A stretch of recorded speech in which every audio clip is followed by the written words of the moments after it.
Welcome dear students. आज हम देखते हैं ऐसे टॉपिक्स जो आपके रिफ्लेक्शन वाले लाइट के चैप्टर से जो इंपॉर्टेंट है जेके बॉस एग्जामिनेशन के लिए। वो आज 3 टॉपिक्स देखते हैं हम लोग। असल में तो 2 ही है, जैसे कि आपके पास आपको पढ़नी होगी मिरर फार्मूला और इसी तरीके से क्या पढ़ना होगा, मैग्निफिकेशन। और ये टॉपिक्स जो है जिससे आपके न्यूमेरिकल्स बनते हैं, एक ऐसा टॉपिक जिससे न्यूमेरिकल्स बनते हैं और ये डायरेक्ट भी एग्जाम्स में पूछे जाते हैं। चले हम स्टार्ट करते हैं अपने टॉपिक्स को और रिफ्लेक्शन वाला उसका ख्याल। देखिए, साइन कन्वेंशन की पहली बात होगी, चाहे ये मिरर के लिए हो लेंस के लिए सेम माना जाता है। तो देखो साइन कन्वेंशन में क्या क्या होता है। पहला जो रूल है वो आपको ऑब्जेक्ट हमेशा मिरर के लेफ्ट साइड पे रखा जाता है। किस साइड पे रखा जाता है? लेफ्ट साइड पे। इसको हम कहते हैं यहां पे सेंटर पे पोल। तो इस साइड पे क्या होगा बेटा? ऑब्जेक्ट होगा। हाँ सर, ऑब्जेक्ट होगा। दूसरी बात क्या है? दूसरी बात यह है बेटा, जितनी भी डिस्टेंसेस मेजर होती है they are measured from the pole. क्या? पहला आप लिखोगे object is placed at the left side of the mirror. तो दूसरी बात, all distances are measured from the pole. मतलब जितनी भी डिस्टेंसेस मेजर होंगी वो पोल से यहां मेजर होंगी। जैसे कि अगर यहां पे मैंने ऑब्जेक्ट रखा, मुझे ये डिस्टेंस मेजर करनी है तो मैं पोल से इस तरफ कर दूंगा। हाँ सर, कर लोगे, ठीक। अब क्या है और बात, देखो बच्चों, पोल से इस तरफ और पोल से इस तरफ। आपने एक्स एक्सिस और वाई एक्सिस की कहानी सुनी है? सर सुनी है, आप एक बार बता दो। देखो बच्चों, अगर मैं यहां पे आपको बता दूं, आपने पढ़ा होगा ये एक्स एक्सिस होती है, ये वाई एक्सिस होती है। हाँ सर, आपने पढ़ी है ये चीज कि यहां इस तरफ जो होती है ये पॉजिटिव होती है। हाँ सर पढ़ी है। ये नेगेटिव होती है। हाँ सर पढ़ी है। अब जो परपेंडिकुलर में ये अपवर्ड्स होता है सर, ये पॉजिटिव होता है। परपेंडिकुलर में जो डाउनवर्ड्स होता है वो नेगेटिव होता है। मतलब कि सर इस पॉइंट के इस तरफ यहां पॉजिटिव, इस तरफ नेगेटिव, ऊपर की तरफ पॉजिटिव, नीचे की तरफ नेगेटिव। जरा देख लो बच्चों, यहां पे क्या है, सेम सीन है। यहां पे अगर ये पोल के इस तरफ कोई भी डिस्टेंस होगी तो पॉजिटिव होगी, अगर पोल के इस साइड भी होगी तो सर नेगेटिव होगी। अब ऊपर की तरफ यहां देखो, परपेंडिकुलर डिस्टेंस अगर अपवर्ड्स होगी तो पॉजिटिव होगी, डाउनवर्ड्स होगी तो नेगेटिव होगी। सेम इसी तरीके से है। इस ओरिजिन को आप पोल मान लो, इस तरफ होगा तो पॉजिटिव, इस तरफ होगा तो नेगेटिव, अपवर्ड होगा तो पॉजिटिव, डाउनवर्ड होगा तो नेगेटिव। हाँ सर समझ आ गया। हम फिर लिखेंगे ऐसे एग्जाम में, अगर आ गया ऐसा क्वेश्चन, हम लिखेंगे upward perpendicular upward distance is positive, downward distance is negative, और यहां से लिखोगे। अब यहां पे एक बात लिखी जाती है, देखो, distance toward the positive right angle, ये राइट, पॉजिटिव राइट यहां पे, ठीक है ना। Sorry, distance towards the right, right की तरफ जो डिस्टेंस है वो पॉजिटिव है, लेफ्ट की तरफ जो है नेगेटिव है। क्या याद रखोगे बच्चों? समझो साइन कन्वेंशन को।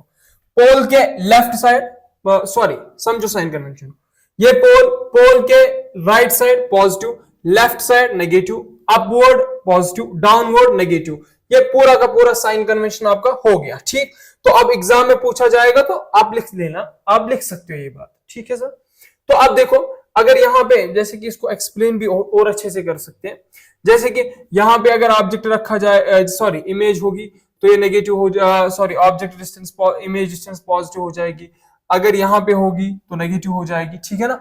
इसी तरीके से ऑब्जेक्ट हमेशा लेफ्ट साइड पे होता है। हाँ सर होता है। हमेशा ऑब्जेक्ट डिस्टेंस जो ली जाती है वो नेगेटिव ली जाती है। क्या ली जाती है? नेगेटिव, ठीक है। तो ये पहली बात होगी। अब दूसरा क्या समझना है आपको, याद रखिए, दूसरा क्या समझना है आपको, एक आपने रिलेशन पढ़ी होगी, ठीक है ना, एक आपने रिलेशन पढ़ी होगी, फोकस आपने पढ़ा होगा, ठीक है ना बच्चा, फोकस आप सबने पढ़ा होगा। तो यही जो है यहां से देखना आप बात, देखो अगर मैं कहता हूं ये एक कनकेव मिरर है, ठीक है ना, कनकेव मिरर, स्फेरिकल मिरर, ठीक है ना, हाँ ये स्फेरिकल मिरर है, ये पोल है यहां पे, ये एक प्रिंसिपल एक्सिस है, ये यहां पे बात याद रख लो फोकल लेंथ है, ये सेंटर ऑफ कर्वेचर है। हाँ सर हमें समझ में आ गया, हमें फोकस भी समझ में आ गया, सेंटर ऑफ कर्वेचर भी समझ में आ गया, पोल भी समझ में आ गया। आपको पता है पोल किसको कहते हैं, फोकस किसको कहते हैं, ये सब आपको पता होगा, और सेंटर ऑफ कर्वेचर किसको कहते हैं। सर आप क्या बताना चाहते हो? आपने तो कहा कि न्यूमेरिकल्स को हम इजी तरीके, यहां से जितने भी ये टॉपिक्स है, 3 टॉपिक्स है, तो इनसे हम न्यूमेरिकल्स को सॉल्व करते हैं। हाँ बेटा कर पाते हैं, ठीक है ना। देखो कैसे, अब ये जो रिलेशन है ये किस किस के दरमियान है, ये बिटवीन है। क्या है? बिटवीन, एक तो फोकल लेंथ के दरमियान, क्या बेटा, एक फोकल लेंथ के दरमियान, और क्या, रेडियस ऑफ कर्वेचर के दरमियान। हाँ सर हमें समझ में आ गया। देखो यहां से अब बात समझो, यहां इसको मैं ये यहां पे मैं इसको यहां से लेके सेंटर ऑफ कर्वेचर से लेके पोल तक की डिस्टेंस, क्या, सेंटर ऑफ कर्वेचर से लेके पोल तक की डिस्टेंस, इसको मैं रेडियस ऑफ कर्वेचर कहता हूं, डिनोट करूंगा आर से, कैपिटल आर से। हाँ सर। और यहां फोकस से लेके ये पोल तक की डिस्टेंस, इसको मैं डिनोट करता हूं स्मॉल एफ से, मतलब फोकल लेंथ। हाँ सर समझ में आ गया। अब इनके बीच में रिलेशन है, रिलेशन क्या है, आर इक्वल्स टू एफ। क्या है, आर इक्वल्स बेटा टू एफ। सर क्या मतलब है इसका, बात समझो, आर इक्वल्स टू एफ मतलब ये जो रेडियस ऑफ कर्वेचर होगा ये पोल के दुगने बराबर होगा, ट्वाइस पोल, सॉरी, ये जो रेडियस ऑफ कर्वेचर होगा ये फोकल लेंथ के ट्वाइस होगा। क्या सर मतलब, अगर यहां पे फोकल लेंथ 5 सेंटीमीटर होगी तो रेडियस ऑफ कर्वेचर इसके दुगने होगा, मतलब 2 into 5 कितना हो जाएगा बेटा, कितना हो जाएगा, वो 10 हो जाएगा। अगर यहां पे फोकल लेंथ 9 होगी, रेडियस ऑफ कर्वेचर इसके दुगने, ट्वाइस, 2 into 9 18 हो जाएगा। आगे बात समझ। यहां से अगर अब क्या होगा, अगर कभी कभार आपको बच्चा इसी तरीके से सब कुछ दिया होगा, ये सेंटर ऑफ कर्वेचर, ये फोकल लेंथ, ये रेडियस ऑफ कर्वेचर, ठीक। तो यहां से बात समझो आप, ये रेडियस ऑफ कर्वेचर, ये फोकल लेंथ, ठीक सर आ गया समझ। अगर आपको यहां पे अब रेडियस ऑफ कर्वेचर दिया होगा, जैसे आर दिया है 10 सेंटीमीटर, ठीक है, तो ये फोकल लेंथ कितनी होगी मैं समझा देता हूं। देखो आर किसके बराबर है बेटा, वो 2f के बराबर है, ये 2 यहां से मल्टीप्लाई, यहां क्या हो जाएगा, डिवाइड, तो ये r divided by 2 equals f। मतलब सर फोकल लेंथ जो है वो रेडियस के हाफ के बराबर है, रेडियस के हाफ के बराबर है। यहां पे रेडियस 10 है, फोकल लेंथ क्या होगी, 10 डिवाइडेड बाई 2 5 सर। अगर रेडियस 20 होगा तो फोकल लेंथ क्या होगी, 20 divided by 2 sir, 20 divide by 2 10 हो जाएगा। आगे बात समझ क्या आप याद रखोगे, सर हम याद रखेंगे रेडियस जो है वो फोकल लेंथ के ट्वाइस है, और जो फोकल लेंथ है वो रेडियस के हाफ के बराबर है। बस यार समझ आ गया, यहां पे रेडियस ऑफ कर्वेचर बोलना है, मैं रेडियस बोल रहा हूं, ठीक है ना, ठीक। अब और एक बात आपको याद रखनी है, मिरर फार्मूला, क्या हमें समझना है, मिरर फार्मूला समझना है, उसके बाद मैग्निफिकेशन समझना है। सर जरा बताओ मिरर फार्मूला क्या है। देखो मिरर फार्मूला समझाने से पहले मैं आपको ऑब्जेक्ट डिस्टेंस और इमेज डिस्टेंस जरूर समझाना चाहूंगा। मैं देख रहा हूं माइक चल रही है कि नहीं चल रही है, ऐसा होता है ना कभी कभार माइक नहीं चल रही होती, ठीक। सर जरा बताओ क्या बताना चाहते हो। देखो बच्चों, एक होता है ऑब्जेक्ट डिस्टेंस, क्या होता है, ऑब्जेक्ट डिस्टेंस। वैसे तो आपने थोड़ा थोड़ा ऑब्जेक्ट डिस्टेंस के बारे में पढ़ा होगा, सारा कुछ आपको पता भी होगा, लेकिन मैं चाहता हूं कि यार आपको ये बेसिक चीजें भी बता दूं। एक इमेज ही तो ली है मैंने, बाकी क्या किया है, ठीक। सर ऑब्जेक्ट डिस्टेंस और इमेज डिस्टेंस जरा समझा दो। देखो बच्चा, ये ऑब्जेक्ट मिरर से कितना दूर खड़ा है, यहां पे मिरर है, इससे कितनी दूरी पे ये ऑब्जेक्ट है, इसको मैं ऑब्जेक्ट डिस्टेंस कहता हूं। ये यहां मिरर से कितनी दूरी पे ये इमेज बनी है, इसको मैं इमेज डिस्टेंस कहता हूं। हाँ सर, जैसे कि अगर मैं मिरर के सामने खड़ा हूं, मैं मिरर से कितना दूर हूं, जैसे मिरर के सामने मैं खड़ा हूं 1 मीटर दूर हूं, ऑब्जेक्ट डिस्टेंस होगी। मेरी इमेज मिरर के पीछे कितनी दूर बनी, इमेज डिस्टेंस होगी। हाँ बाबा समझ आ गया। अब क्या पढ़ना है आपको, सर मिरर फार्मूला पढ़ना है, ठीक है ना। अब ये डायरेक्ट भी क्वेश्चन आ सकता है, सर क्या ये डायरेक्ट भी एग्जाम में पूछा जा सकता है। हाँ बेटा, जो मैं ये दो कंसेप्ट्स आपको पढ़ाने जा रहा हूं, दो टॉपिक्स नहीं समझ सकते, कंसेप्ट्स बता दो पढ़ाने जा रहा हूं। ये दो कंसेप्ट्स आपके डायरेक्ट भी एग्जाम में आ सकते हैं, ठीक है ना। आपके जेके बॉस एग्जाम में डायरेक्ट भी पूछे जा सकते हैं। सर क्या पूछा जा सकता है, define mirror formula, define magnification, ऐसे क्वेश्चंस बन सकते हैं, ठीक है ना। सर जरा आप ये क्वेश्चंस तो बन सकते हैं, अब बताओ किस तरीके से हम डिफाइन करें, ठीक है ना, किस तरीके से हम डिफाइन करें। देखो बच्चा, मिरर फार्मूला क्या होती है, असल में ये रिलेशन होती है। क्या होती है, रिलेशन। सर किस किस के दरमियान रिलेशन होती है, एक फोकल लेंथ के दरमियान, एक इमेज डिस्टेंस के दरमियान और ऑब्जेक्ट डिस्टेंस के दरमियान। सर आपने बताया मिरर फार्मूला जो है ये रिलेशन है इमेज डिस्टेंस के दरमियान, ऑब्जेक्ट डिस्टेंस के दरमियान, फोकल लेंथ के दरमियान। तो पहले वही आप लिख दो जो आपने बताया। मैं क्या लिखूंगा, मैं लिखूंगा इट इज रिलेशन, ठीक है ना, रिलेशन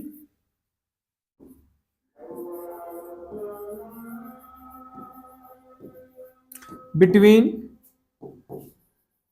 इमेज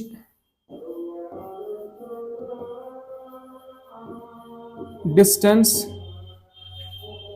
यहां पे कॉमा भी डाल देना यार, इंग्लिश का टीचर बनाओ, object distance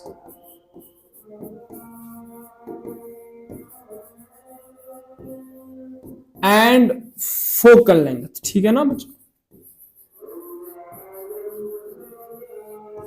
and focal length. ये आप पहले लिखोगे, फिर क्या लिखोगे सर, कैसी, अब रिलेशनशिप तो है, रिलेशनशिप तो है, लेकिन किस तरह से रिलेशनशिप है। जैसे देखो अगर दुनिया की बात करें, दुनिया में बात करें, हमारे पेरेंट से रिलेशन होती है, मेरा वो अब्बू है, फादर है, मेरी वो अम्मी है, ठीक है ना, मेरा वो भाई है, मेरी वो बहन है, ठीक। तो एक रिलेशन होता है, मतलब हर किसी से अलग अलग रिलेशन होता है, ठीक।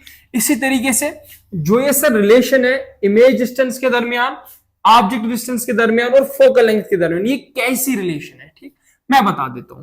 देखो ये कैसी रिलेशन है, ये है फोकल लेंथ जो हम 1/f से रिप्रेजेंट करते हैं। हाँ सर, मतलब कि sir reciprocal of focal length बराबर, यहां पे आपने इक्वल लिख दिया तो बराबर equals 1/v image distance plus 1/u मतलब ऑब्जेक्ट डिस्टेंस।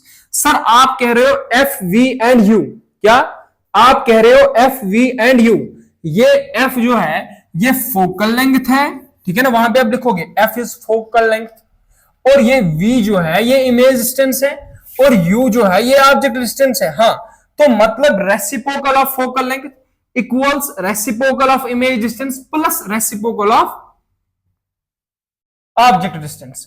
मतलब इमेज डिस्टेंस का रेसिप्रोकल करो, ऑब्जेक्ट डिस्टेंस का रेसिप्रोकल करो, उनको ऐड करो तो फोकल लेंथ का रेसिप्रोकल मिल जाएगा, ठीक। आगे समझ, कंसेप्ट क्लियर, ठीक है ना। ये असल में क्या है आपके पास मिरर फार्मूला। सर अब क्या होता है, देखिए अब यहां से आपके क्वेश्चन बनते हैं, आपका एक बेस बनता है, आपका क्या होता है, एक ऐसा न्यूमेरिकल आता है जिसमें मैग्निफिकेशन का कंसेप्ट का यूज करके और मिरर फार्मूला के कंसेप्ट का यूज करके आपके पास न्यूमेरिकल बना के दिया जाता है, तो फिर आपको सॉल्व करना होता है, लेकिन आपको नहीं आता है क्योंकि आपने देखा नहीं होता है, पढ़ा नहीं होता है, ठीक। सर जरा समझा दो कैसे होता है। मैं तो देखो अभी तो मैं सारे नहीं दिखाऊंगा, सारे न्यूमेरिकल्स नहीं दिखाऊंगा, मैं कल आपको एक ऐसी वीडियो लाऊंगा जिसमें पीवाईक्यूज न्यूमेरिकल सारे कर दूंगा, ठीक है ना। अभी क्या कर दोगे सर, अभी ये सॉरी पीवाईक्यूज नहीं न्यूमेरिकल्स कर दूंगा, बाकी पीवाईक्यूज के लिए भी देखेंगे। ये बच्चा देखो, अगर ये पोल है, ये बाबा आपके पास मिरर हो गया, हाँ सर ये मिरर हो गया, ये पोल हो गया, ये फोकल लेंथ हो गई, ये सेंटर ऑफ कर्वेचर हो गया, ये ऑब्जेक्ट को मैंने रखा 10 सेंटीमीटर की दूरी पे, हाँ सर रखा, ये इमेज बनी, आप मान लो इमेज बनी, इमेज यहां पे बनी 5 सेंटीमीटर की दूरी पर, हाँ सर बना, और सर फोकल लेंथ आपको फाइंड करनी है, ठीक। तो सर हम लिखेंगे u इमेज डिस्टेंस, लेकिन ऑब्जेक्ट जो है ये मिरर के सामने बन रहा है तो ये नेगेटिव हो जाएगी, ठीक है ना, -10।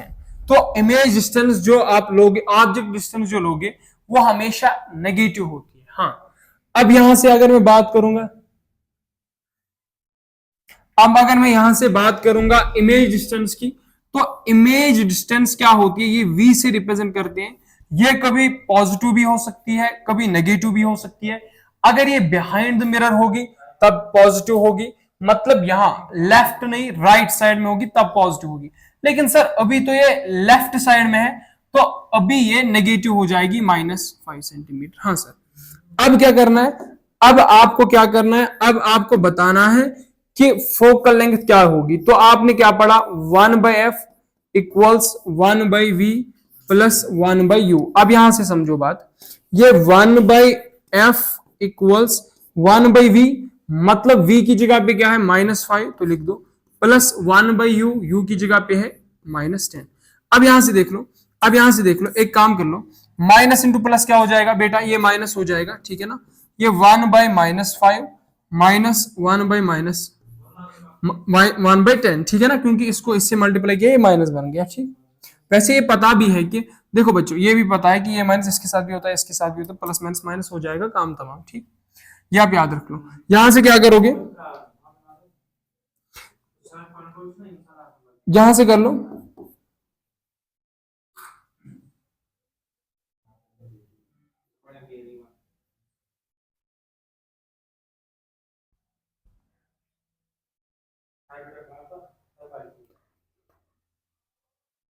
श्योर करो।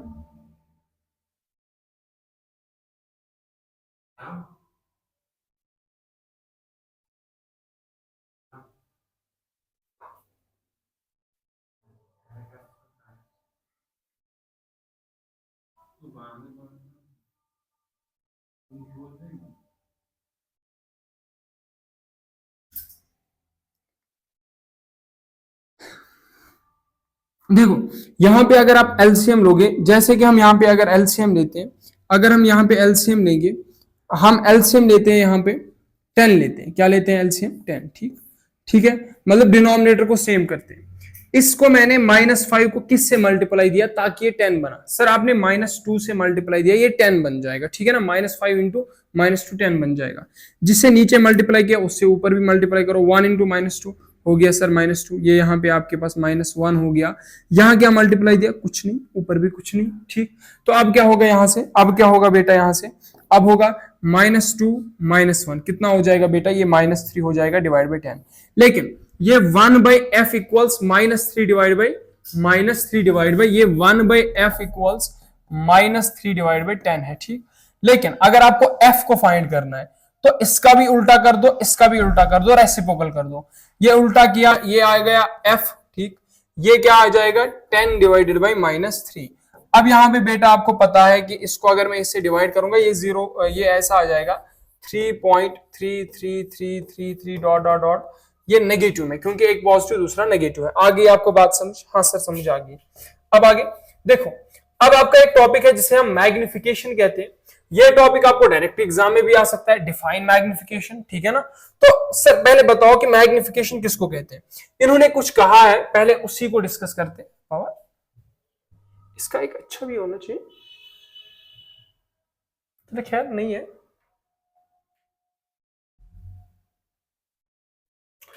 देखो पहले ये बताओ कि सर मैग्निफिकेशन किसको कहते हैं। देखो बच्चा, मैग्निफिकेशन क्या होता है, अगर आपको डिफाइन करने के लिए पूछा गया, आप क्या लिखोगे, magnification is the ratio of the height of image to the height of object, ठीक। तो अब ये बताता क्या, बात समझो। एक तो ये डेफिनेशन वहां से लिख के है, तो आप यहां से समझ सकते हो। सर अगर हमें मैग्निफिकेशन की डेफिनेशन लिखनी होगी, हम लिखेंगे ना, ये magnification is the ratio of the height of the image to the height of the object. हाँ बेटा आप ऐसा लिख दोगे, ठीक है ना। ये क्या, अब ये मैग्निफिकेशन जो है, ये तो डेफिनेशन, अब ये मैग्निफिकेशन बताती क्या है हमें। देखो मैग्निफिकेशन क्या बताती है, मैग्निफिकेशन हमें बताती है ये ऑब्जेक्ट कितना बड़ा है, ये ऑब्जेक्ट कितना, सॉरी मैग्निफिकेशन हमें क्या कहती है कि ये इमेज जो है, ये ऑब्जेक्ट से कितनी बड़ी बनी है या कितनी छोटी बनी है, ये बताती है, ठीक है ना। जैसे कि अगर ऑब्जेक्ट 10 सेंटीमीटर है, इमेज 20 की बनी, ठीक है ना, तो मैग्निफिकेशन 2 होगा, क्योंकि इसने 2 टाइम्स किया बड़ा, ठीक। अगर अब क्या करेगी, अगर 10 सेंटीमीटर ऑब्जेक्ट होगा, जो इमेज होगी वो 5 की बन जाएगी, इसने आधा किया, तो मतलब 0.5 मैग्निफिकेशन होगी, उसका मतलब आधा हो जाएगा, इसने आधा किया है, ठीक है ना इसका। चले खैर बच्चों देखो, अब हमें सर क्या करना है, क्या करना है हमको सर, क्या करना है हमें, मैग्निफिकेशन डेफिनेशन तो आपने लिखा दी। अब ये जरा मैग्निफिकेशन की जो डेफिनेशन है, अब ये फॉर्मूला वगैरह बता दो। देखो अब मैग्निफिकेशन निकालते कैसे हैं, आपका जो मैग्निफिकेशन होता है ये बराबर होता है HI डिवाइडेड बाई, क्या होता है बच्चों, ये मैग्निफिकेशन किसके बराबर होता है, ये बराबर होता है HI divided by HO। Sir HI क्या हुआ, HO क्या हुआ, बेटा ये HI जो है ये हाइट ऑफ इमेज है, क्या है, हाइट ऑफ इमेज है, या size of image, height of image, ये क्या है सर? ये हाइट ऑफ ऑब्जेक्ट है। हाँ बेटा, आ गया समझ?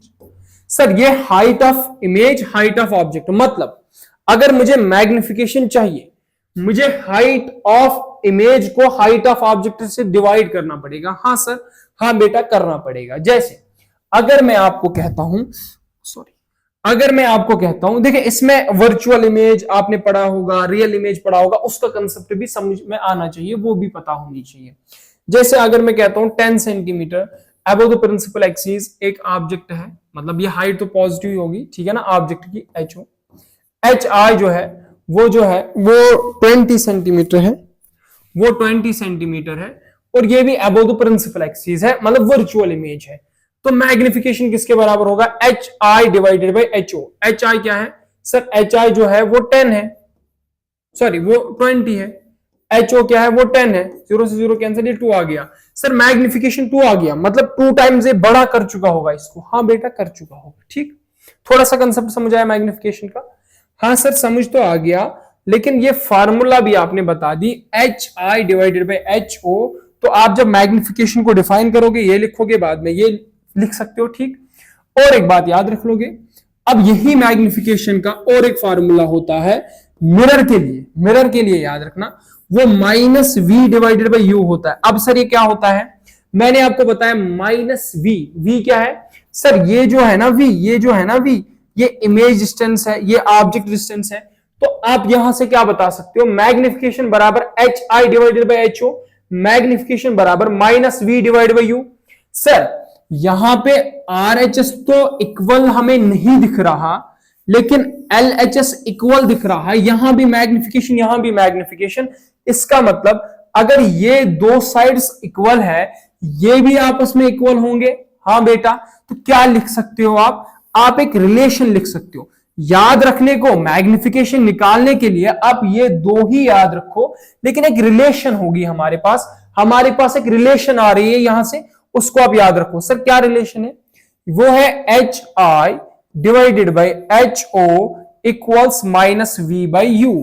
इसको क्यों सर याद रखे, क्यों लिखा सर यहां पे आपने इसको? बेटा समझो, ये HI, ये HO, height of image, height of object, ये -V डिवाइड बाई U आपस में बराबर है। हाँ सर, कितनी क्वांटिटीज है सर? ये तो 4 यहां पे डिफरेंट चीजें हैं, तो अगर 3 पता होगी 1 निकाल सकते हैं। कभी कभार पूछ लेता है, ये रिलेशन लगा के हम निकाल सकते हैं। ठीक है ना, आ गया सर समझ?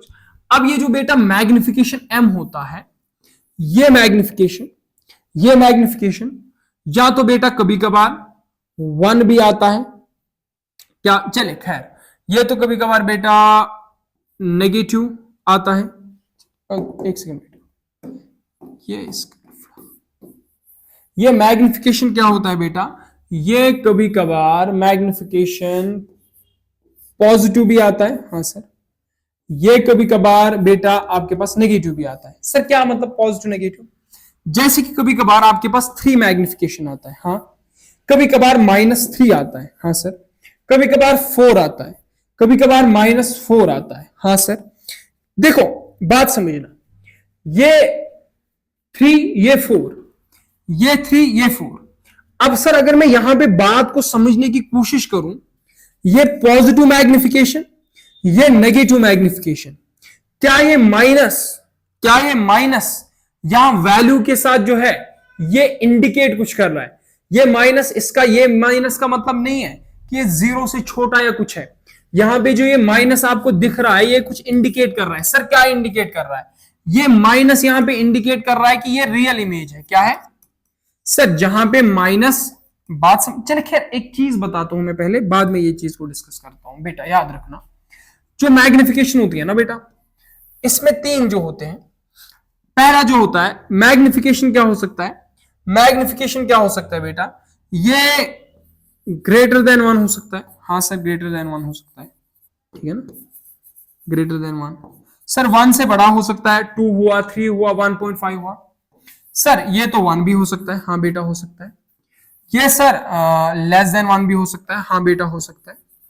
अब जो ये तीनों कंडीशन लेस देन 1, उस कंडीशन को समझाने के लिए पहले मैं ये चीज आपको समझा देता हूं। बात याद रखो, अगर ग्रेटर देन 1 होगा ना, अगर ग्रेटर देन 1 मैग्निफिकेशन होगी, चाहे ये नेगेटिव में हो या पॉजिटिव में हो, जो मैंने आपको बताया -3 चाहे 3 हो या -3 हो, दोनों का मतलब है कि दोनों का मतलब है इसने इमेज जो है 3 टाइम्स बड़ी की है ऑब्जेक्ट से। मतलब अगर ऑब्जेक्ट 10 सेंटीमीटर है तो इमेज होगी 30 सेंटीमीटर, दोनों कंडीशंस में, 3 में भी और -3 में भी। ठीक, पहला कंसेप्ट क्लियर हो गया? हाँ सर हो गया। अब ये जो माइनस है ना यहां पे, अब ये जो माइनस है ना यहां पे, ये माइनस खाली रिप्रेजेंट क्या कर रहा है बेटा? ये माइनस खाली जो रिप्रेजेंट कर रहा है ये रियल इमेज को रिप्रेजेंट कर रहा है। हाँ सर हमें समझ में आ गया अब। ठीक, ये क्या कर रहा है? पॉजिटिव, ये जो रिप्रेजेंट कर रहा है वर्चुअल इमेज बना रहा है, वर्चुअल इमेज। अगर कभी भी सर मैग्निफिकेशन 3 आई, इसका मतलब ये होगा ये वर्चुअल इमेज है। अगर -3 आई तो रियल इमेज है। बाकी इसका साइज के साथ लेना देना नहीं है माइनस का कुछ। इसका मतलब ये नहीं है कि माइनस का, इसका मतलब ये नहीं है -3, इसका मतलब ये नहीं है बेटा कि इसने इमेज जो बनाई, इसने इमेज जो बनाई वो इसने ऑब्जेक्ट से छोटी बनाई 3 टाइम्स, इसका मतलब ये नहीं है। ठीक, समझ में आ गया बात? हाँ सर आ गई बात समझ। ये पॉजिटिव वाले वर्चुअल इमेज को रिप्रेजेंट करते हैं, ये नेगेटिव वाले रियल इमेज को। तो ये कंसेप्ट हम सीख चुके हैं। अब ये सीखना जरूरी है बेटा, यहां पे बात समझो, यहां पे बात समझो। जो मैंने आपको बता दिया वो क्या है? अगर मैग्निफिकेशन ग्रेटर देन 1 होगा तब क्या होगा? तब जो है बेटा हाइट ऑफ इमेज बड़ा होगा हाइट ऑफ ऑब्जेक्ट, मतलब साइज, हाइट ऑफ इमेज बड़ा होगा हाइट ऑफ ऑब्जेक्ट से। सर क्या मतलब? अगर देखो इमेज यहां पहली कंडीशन में हमेशा अगर यहां मैग्निफिकेशन ग्रेटर देन 1 आया, चाहे माइनस, देखो बात समझना, चाहे माइनस में हो या प्लस में हो, मैंने बताया माइनस खाली क्या रिप्रेजेंट करता है, माइनस खाली क्या रिप्रेजेंट करता है? ये इमेज जो है नेचर रिप्रेजेंट करता है, पॉजिटिव होगी या नेगेटिव होगी, बस ये रिप्रेजेंट करता है। पॉजिटिव होगा, रियल होगी या वर्चुअल होगी। सर अब आपका मानना है कि ग्रेटर देन 1 होगा तब क्या होगा? साइज ऑफ इमेज बड़ा होगा साइज ऑफ ऑब्जेक्ट से। क्या मतलब? अगर 10 सेंटीमीटर इमेज हो, ऑब्जेक्ट होगा, इमेज जो है ये 15 भी हो सकता है, ये 20 भी हो सकता है। तो मैग्निफिकेशन जहां पे ग्रेटर देन 1 होगा, आप याद रख लोगे सर इमेज बड़ी होगी ऑब्जेक्ट से। ठीक, कंसेप्ट क्लियर हो गया? हाँ सर हो गया। अब अगर इक्वल टू 1 होगा, इसका मतलब सर क्या होगा? हाइट ऑफ इमेज जो है हाइट ऑफ ऑब्जेक्ट के बराबर होगा। हाँ, अगर ऑब्जेक्ट 5 सेंटीमीटर, इमेज भी 5 सेंटीमीटर, और मैग्निफिकेशन ऑफ प्लेन मिरर जो होता है वो 1 होता है।